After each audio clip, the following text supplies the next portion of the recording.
let's explore the perfect verb forms with the LingDocs Pashto dictionary.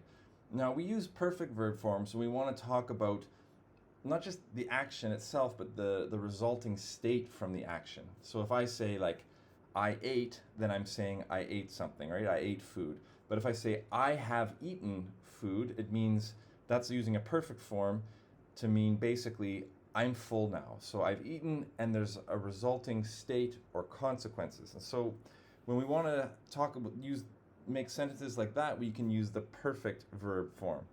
So how do we actually make this in Pashto? Let's look at the word tlil, to go. So we have our roots and stems. Now, up until now, we've been using these imperfective roots and stems and these perfective roots and stems. But now we're not going to use either of these. So we're talking with a perfect form, not the perfective aspect, but the perfect form, we're going to use the past participle. So let's say if I say I, so I go, I'm going.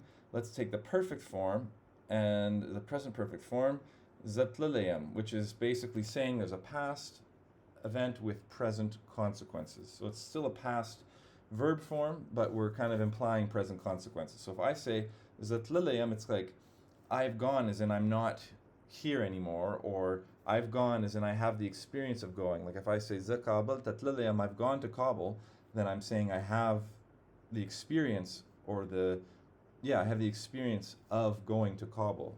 There's the consequences of that. So how do we actually make this?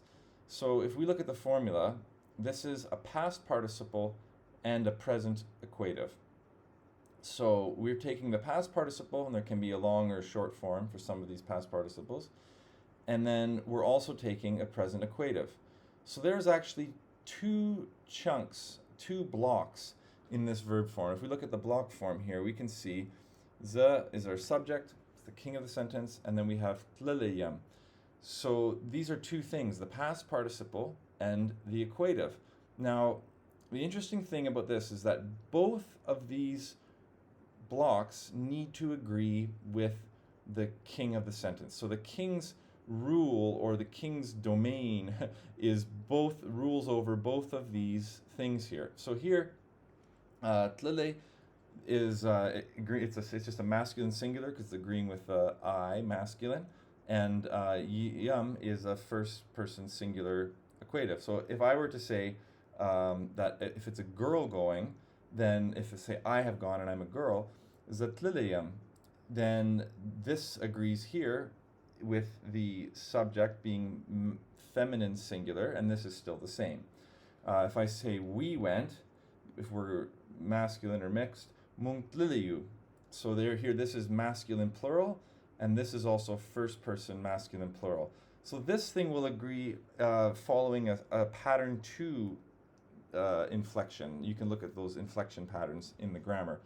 But whatever thing we choose, so it's going to agree, you have to agree, both of these things, the past participle and the equative have to agree. So if I say, you have gone tatliliye, and if you are a girl, I have to say tatliliye. So it's a slight difference. You can see it in Pashto here, or in phonetics. There's a slight difference in how this changes, but it's very important. So this is basically how you make it. We have a past participle and an equative, and both of those things have to agree with the king of the sentence. In this case, it's the subject because this is an intransitive verb. But if we look at a transitive verb, then let's look at khordal. Khordal. Okay, so our past participle is khordale, and let's say that I ate a noun. I'll eat dode. I'll have food. So I have eaten food. Or the bread. Ma dode khordalida. I have eaten food. This is basically saying, I am full right now. If I were to say in simple past, mar dodeu khordala, that means I ate food. You're just saying the event. And if you use the perfect, you are saying that there's consequences of that, i.e., I am full right now. So let's see what's happening here. we've got, now we look at the object is the king of the sentence. So dode is the king of the sentence. Now, even though this says present perfect, all the perfect forms are actually past tense. We're talking about a past event that has consequences. So it's going to follow the past tense, the past tense verb phrase structure. This is a transitive past tense verb phrase, so the object is king. So these two things, khordele and da, agree with the object, not with the person eating. So no matter who eats it, look at this, doesn't matter who the subject is, these things stay the same. The other thing to notice about perfect verbs, which is interesting, is that, remember we have these two blocks here, right? If I make it negative, let's say I have eaten food, I'm saying I have not eaten food, we'll make it negative. Mar dode nada khordele. These two things, the past participle and the equative, usually switch places in the negative. See that? Boom, switches places. And you can also keep them the same order if you want to be really emphatic or really negative. Mar dode khordele nada. That's kind of a more emphatic thingy. But if you were usually people would say Mar dode nada khordele. I have not eaten the food. So that's how you do the negatives with these verbs. Let's look at another transitive verb. Let's say lidal. So to see, lidale is the past participle, and let's say that I have seen you before. Let's say pronoun, I have seen you. Mata lidale, I have seen you. So again, we've got our past participle and our equative agreeing with the king of the sentence, which is the object. If I see you and you are female, then it changes to mata lidile, like that. I'm not saying it perfectly because I'm not a native speaker. Yeah, so that's basically that. And now the cool thing is with the perfect forms is, remember we said that the perfect forms is the past participle plus the equative. But you can use any of the 8 equatives to make different types of meaning and different with different senses. So here we can see our present perfect is saying that I have seen you. Currently, I have the experience of seeing you, or up to this point in my life, I have seen you. But we can also say, if I say, you can use the habitual thing. So I have seen you. That's a strange example with this one. We'll skip that. You can say you can use the future perfect to say mabatali diliye. So I will have seen you. So either saying in some point in the future I will have seen you, or you're probably guessing I think I've seen you before. You can say the past perfect matali diliwe, which is basically saying I had seen you. So in that time in the past, I had that experience of seeing you. You can say the would-be mabatali diliwe. So I probably had seen you, or I would have seen you. All these different things. So you can use any of the 8 equatives with the perfect. So you're basically substituting this part here, this equative, with any of the 8 equatives to give all different senses of meanings. And so there's a lot of expressive power that you can use once you've learned to use all the different types of equatives. And you can look in the grammar and see what all those different types of equatives and what all the different forms of perfect are, and you can see what that is. So last thing to notice is that all the other rules we learned about shortening stuff, it all works exactly the same, just now we have a bit more of blocks to work with.